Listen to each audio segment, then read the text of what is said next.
রাঙ্গুনিয়াত রাজা ভুবন উচ্চ বিদ্যালয় অ্যাডহক কমিটির পরিচিতি সভা অনুষ্ঠিত জুন 23 তারিখ সোমবার দুপুরে স্কুল মিলনায়তনত আয়োজিত সভা সভাপতিত্ব করছে বিদ্যালয়ের প্রধান শিক্ষক মোহাম্মদ নুরুল আলম। এটা প্রধান অতিথি ছিল নবনির্বাচিত সভাপতি জাহেদ আহমেদ শিকদার।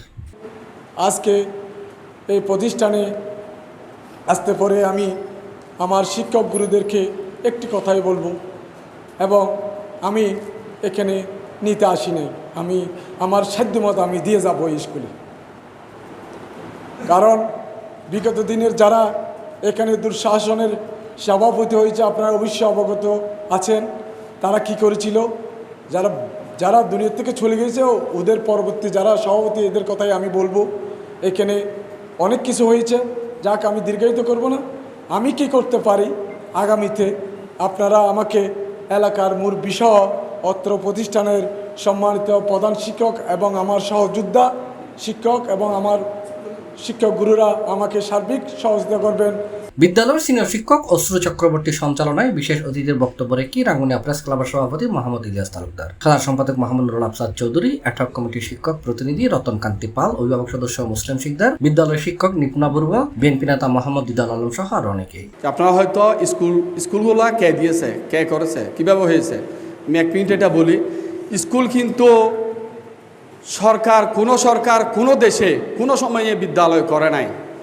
সব বিদ্যালয়গুলো করেছে যে সমাজের লোকেরা সমাজের প্রয়োজনে ওনারা জায়গা দিয়েছেন, যে এখানে এই খাট দিয়েছেন, সন্তান দিয়েছেন, সময় দিয়েছেন, ওনারা ওনাদের প্রয়োজনে সমাজের প্রয়োজনেই বিদ্যালয়গুলো প্রতিষ্ঠিত হয়েছে। আমাদের সময় কম, আমরা সরকার 6 মাসের জন্য আমাদেরকে নির্বাচিত করেছে।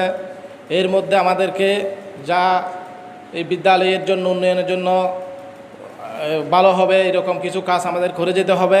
শুরুতে স্কুলের শিক্ষক শিক্ষার্থী নবনির্বাচিত সভাপতিটি ফুলের শুভেচ্ছা জানাই বরণ করিল। একটা আলোকিত সমাজ নির্মাণের জন্য আলোকিত মানুষ দরকার। আপনারা আসবেন, আপনারা রাঙ্গুনিয়াকে আবার নতুন করে সাজাবেন। আমার স্কুলের মধ্যে একেবারে নতুনকে আরো নতুনত্ব করার জন্য জাহেদের কাছে আমার আহ্বান থাকবে। বক্তব্য তিনি স্কুলের অবকাঠামো সহ শিক্ষার মান উন্নয়নত ভূমিকা রাখিবার দৃঢ় প্রত্যয় ব্যক্ত করছি। আমরা একসাথে লেখাপড়া করেছিলাম, তো এই সুবাদে আমার একজন বন্ধু এখানে স্কুলে আসা মানে আমি মনে করি যে এখানে আমাদের জন্য অনেক সৌভাগ্যের বিষয়। আমাদেরকে বা ওনাদেরকে বিভিন্ন রাজনৈতিক কারণে আমাদেরকে শিক্ষা প্রতিষ্ঠান থেকে বিমুখ করে রাখা হয়েছে। এখন আমাদের সুযোগ হয়েছে। C+ TV Chittagong.